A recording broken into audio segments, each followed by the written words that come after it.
No, N'Golo's not fit. So had a small groin issue in the warm-up to the first international game for France. We didn't get him back to after the second game, and he's not fit for Saturday. Yeah, Kovacic had a knock on his thigh, but has trained the last couple of days, so he's in contention. Rossi's fine. Andreas Christensen has got a hamstring injury, which will see him out probably for the next 2 weeks.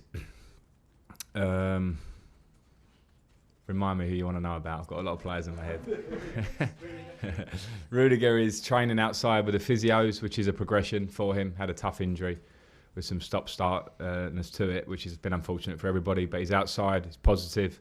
A bit of work to be done for him for match fitness, but really positive for us that he's back outside. I think before the international break, I know Didier Deschamps mentioned in jest a little bit about Oli Giroud, and that was obviously quite light-hearted, and I get it. We all have our selection problems, and he had his in the 2 games himself.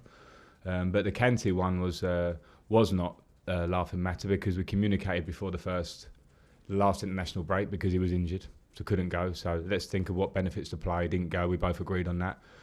So that's how things should work. And after the first game, when he pulled out, he then had a fitness test the day before the second game. Clear that he couldn't play. He then sat on the bench on the evening of the game. So that's not communication. So it's not such a laughing matter, I suppose. And it's more for Kanté himself, because he's not an inexperienced player. He's been around the block. He's won World Cups. He's been a fantastic player. So I think that could have been handled better for sure. No, there was our doctors were speaking, and there was some time where things weren't coming back to us as I'd expect them to come back. That's what I mean about communication. So even though we joked about the communication from the time before, that was much better to deal with it as opposed to not. So we got a player back a bit later.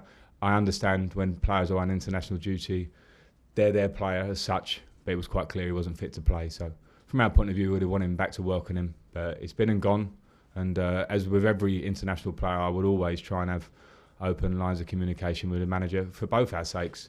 For Kanté, for instance, the first squad, nobody would have benefited from him going, me, him, or France. We have to think about the long term and the care of the player as well. So that sometimes I get is a bit of a grey area.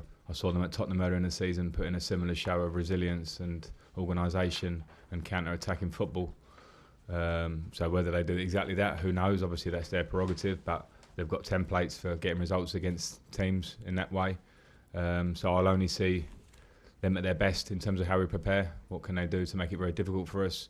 What can they do to hurt us in the game? And as we know, the Premier League, every game has huge challenges, and I expect nothing else from Newcastle.